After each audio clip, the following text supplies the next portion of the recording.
வந்துட்டு நேராக அட்வான்ஸ் வந்து கொடுக்கலான்னு பார்த்தா அன்றைக்கி அட்வான்ஸ் கொடுக்க முடியல. அந்த ஓனர் வந்து வெளியே போயிட்டாங்க. அதனால் வந்துட்டு அன்றைக்கி காலையில் அட்வான்ஸ் கொடுத்துட்டு அப்படி வீட்டுக்கு வந்துட்டோம். நாங்கள் வீட்டில் ஃபுல்லாகவே பொருள் காய்ச்சா மிச்சம் நிறைய இடத்துல இறக்கி போட்டிருந்தாங்க. அது எல்லாத்தையுமே ஒன்று ஒன்றா தான் க்ளீன் பண்ணணும். அப்புறம் துணைக்கு ஆள் இல்லாததுனால தம்பியை வந்து ஆட்டி விட்டு தூங்க வச்சுட்டு தான் நாங்கள் வந்து வேலையெல்லாம் பார்க்கணும். அதனால தான் ஆட்டி விட்டுட்டுருக்குறேன்.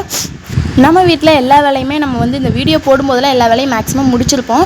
யாருக்கெல்லாம் ஹோம் டூர் வேணும் அப்படிங்கிறத மறக்காமல் கீழே கமெண்ட் பாக்ஸில் மென்ஷன் பண்ணிடுங்க. நீங்கள் வேணும் அப்படின்னு சொல்லி கமெண்ட் பண்ணிங்கன்னா மட்டும்தான் நான் ஹோம் டூர் வந்து போடுவேன். நாங்கள் வந்து இப்போ தான் ப்ராசஸில் இருக்கோம். மாமா நான் எல்லோரும் மாற்றி ஒவ்வொரு வேலையாக ஃபஸ்ட்டு முடிச்சுட்டு இருந்தோம். ஃபஸ்ட்டு கிச்சன் ஒர்க் முடிச்சிட்டோம் அப்படின்னா பொருள் அதிகமாக இல்லாததுனால இந்த சைடு இருக்கிற வேலைலாம் ஈஸியாகவே முடிஞ்சிடும். இந்த ஏர்கம் பெட் வந்து எத்தனை பேத்துக்கு தெரியும், ஃபஸ்ட்டு எதில் இன்ட்ரடியூஸ் ஆச்சு அப்படிங்கிறது தெரிஞ்சுன்னா மறக்காமல் கீழே கமெண்ட் பாக்ஸில் மென்ஷன் பண்ணுங்கள்.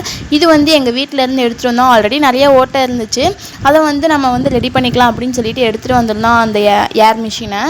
நாங்கள் வந்து 10 மணி போல் சாப்பிட்டுட்டு வீட்டிலேருந்து கிளம்பி இங்கே வந்து சரி ரெடி பண்ணி வச்சிடலாம் அப்படின்னு சொல்லிட்டு வந்தோம். கிட்டத்தட்ட நாங்கள் ரெடி பண்ணி வச்சுட்டு வீட்டுக்கு ரிட்டர்ன் போகும்போது 5 மணி ஆயிடுச்சு.